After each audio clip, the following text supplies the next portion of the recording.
Welcome all. இந்த வீடியோவில் நம்ம மெஷர்மெண்ட் ஆஃப் லென்த்தை பற்றி பார்க்கலாம்.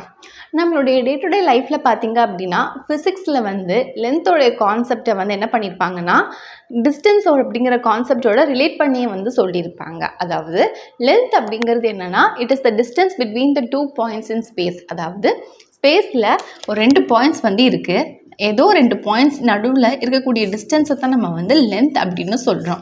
இப்போது லென்த் அப்படிங்கிற கான்செப்டையும் டிஸ்டன்ஸ் அப்படிங்கிற கான்செப்டையும் ரிலேட் பண்ணி சொல்கிறாங்க இல்லையா, அதை தான் இங்கே சொல்லியிருக்காங்க. இந்த லென்த் அப்படிங்கிறதுக்கு எஸ்ஐ யூனிட் என்னென்னா இட் இஸ் அ மீட்டர். இப்போது நம்மளுடைய ஆப்ஜெக்ட் பார்த்திங்க அப்படின்னா பெரிய சைஸ் ஆப்ஜெக்டாகவும் இருக்கலாம், சின்ன சைஸ் ஆப்ஜெக்டாகவும் இருக்கலாம். ஸோ ஒவ்வொரு ஆப்ஜெக்ட்டும் ஒவ்வொரு சைஸில் இருக்கும். சப்போஸ் அது ஒரு லார்ஜர் ஆப்ஜெக்டாக இருக்குது அப்படின்னா, ஃபார் எக்ஸாம்பிள் செலஸ்டியல் ஆப்ஜெக்ட்ஸ், அதாவது ஆஸ்ட்ரானமிக்கல் ஆப்ஜெக்ட்ஸான galaxy, star, sun, earth, moon இதெல்லாமே ரொம்ப பெரிய சைஸில் இருக்கக்கூடிய ஆப்ஜெக்ட்ஸ். அண்ட் ஒரு இதுக்கும் இன்னொரு இதுக்கும் இருக்கக்கூடிய டிஸ்டன்ஸ்ன்னு பார்த்திங்கன்னா அதிகமாக இருக்கும். That constitute a மேக்ரோகாஸ்ம்.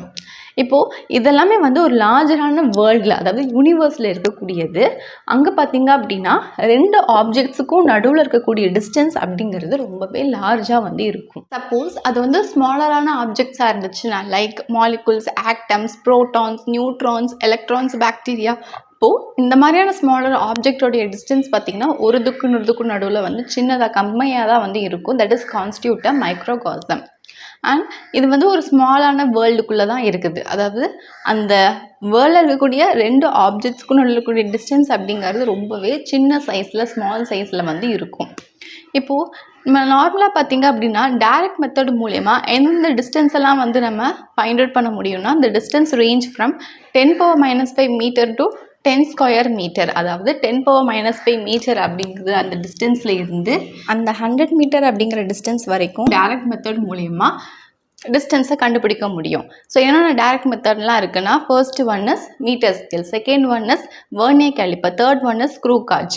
So meter scale use பண்ணி 10⁻³ மீட்டர்லேருந்து 1 மீட்டர் வரைக்கும் கண்டுபிடிக்க முடியும். அண்ட் வெர்னியர் கேலிப்பரை யூஸ் பண்ணி அப் டு 10⁻⁴ மீட்டர் வரைக்கும் கண்டுபிடிக்க முடியும். அண்ட் ஸ்க்ரூ காஜை யூஸ் பண்ணி அப் டு 10⁻⁵ மீட்டர் வரைக்கும் கண்டுபிடிக்க முடியும்.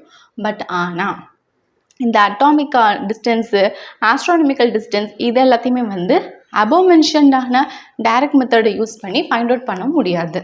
இப்போ நமக்கு ரொம்ப சின்ன ஸ்மால் டிஸ்டன்ஸ் இல்லைனா ரொம்ப பெரிய வெரி லார்ஜ் டிஸ்டன்ஸை மெஷர் பண்ணணும் அப்படின்னா இன்டைரக்ட் மெத்தடை டிவைஸ் பண்ணி யூஸ் பண்ணணும்.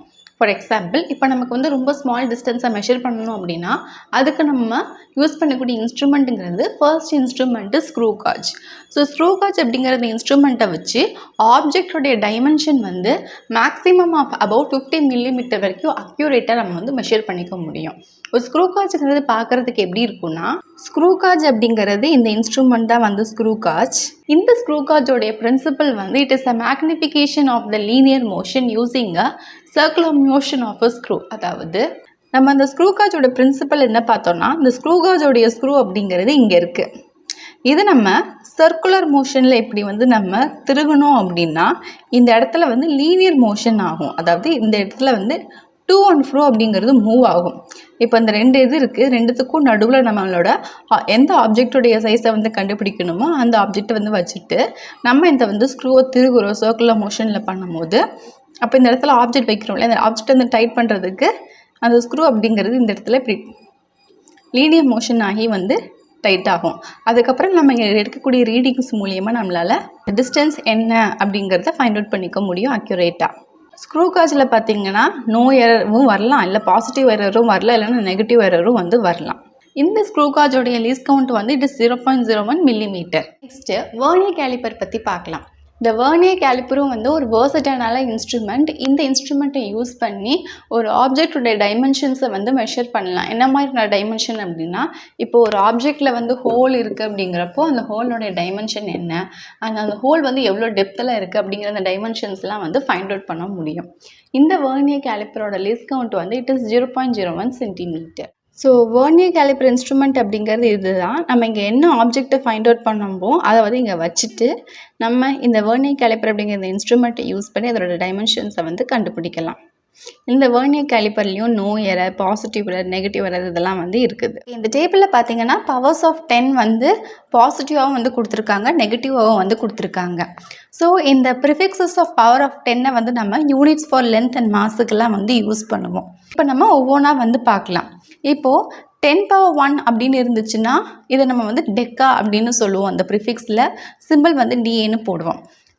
10 ஸ்கொயர்னு இருந்துச்சுன்னா தட் இஸ் ஹெக்டோ, சிம்பிள் வந்து ஹெச் வந்து போடுவோம்.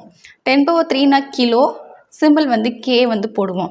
இந்த கிலோக்கு பதிலாக 10⁻3னும் 10⁻3க்கு பதிலாக கிலோ அப்படின்னு ஃபிசிக்ஸில் நீங்கள் ப்ராப்ளம்ஸில் வந்து மோஸ்ட்லி யூஸ் பண்ணியிருப்பீங்க. அடுத்தது 10⁻6 அப்படின்னா mega, that is capital M. 10⁻9னா giga, that is capital G. அடுத்து 10⁻12னா tera, that is capital T. 10⁻15னா that is peta, capital P. 10⁻18னா exa, that is capital E. 10⁻21னா zetta, that is capital Z. 10⁻24னா that is yotta, that is capital Y. அடுத்தது sub multiple, அதாவது இப்போ 1/10 வந்து நம்ம 10⁻−1 போடுவோம் இல்லையா, அதான் சப் மல்டிபிள்ங்கிறது. ஸோ 10⁻−1ங்கிறது deci, that is small D. 10⁻−2ங்கிறது centi, that is small C. 10⁻−3ங்கிறது milli, that is small M. 10⁻−6 வந்து மைக்ரோ, தட் இஸ் மியூ. 10⁻−9 வந்து நானோ, தட் இஸ் என். 10⁻−12 வந்து pico, that is small p. 10⁻−15 வந்து femto, that is small f. 10⁻−18 வந்து Atto, that is a. 10⁻−21 வந்து Zepto, that is Z. 10⁻−24 வந்து yocto, that is small Y. Okay, அவ்வளோதான் இந்த வீடியோவில் நம்ம மெஷர்மெண்ட் ஆஃப் லென்த்தில் எப்படி நம்ம ஸ்மால் டிஸ்டன்சஸ் எல்லாம் ஃபைண்ட் அவுட் பண்ணுறது அப்படின்னு சொல்லி அதுக்கான இன்ஸ்ட்ருமெண்ட்டான வெர்னியர் கேலிப்பர், ஸ்க்ரூ காஜ் இதெல்லாம் பார்த்தோம். ஐ ஹோப் இன்னைக்கு பார்த்தா இந்த டாபிக் உங்களுக்கு கிளியர் அண்டர்ஸ்டுடாக இருக்கும்னு நினைக்கிறேன். இப்போ have any doubt regarding this, please do comment, let me know in the comment section. If you like this video, thumbs up, share among your friends circle. இந்த video நிறைய பேருக்கு ஹெல்ப்ஃபுல்லாக இருக்கட்டும். இந்த யூனிட்டில் நான் போஸ்ட் பண்ணக்கூடிய அதர் டாபிக் வீடியோஸ் எல்லாம் பார்க்க கீழே டிஸ்கிரிப்ஷனில் அதோட லிங்க் எல்லாம் வந்து கொடுத்துருக்கேன். Can go there and check it. Next வீடியோவில் இதுக்கு அடுத்து வரக்கூடிய டாபிக் எல்லாம் பார்க்கலாம். இந்த இயர் நான் கிளாஸ் 11 வந்து போஸ்ட் பண்ணிக்கிட்டு வரேன். ஆனால் இதுக்கு முன்னாடி ப்ரீவியஸாக கிளாஸ் 6 to கிளாஸ் 10 வரைக்கும் என் வீடியோஸ் வந்து என்னோட சேனலில் க்ளோஸ் பண்ணியிருக்கேன். ஸோ அதெல்லாம் நீங்கள் பார்த்தீங்க அப்படின்னா யூஸ்ஃபுல்லாக இருக்கும். To watch that, go to my channel playlist and see there.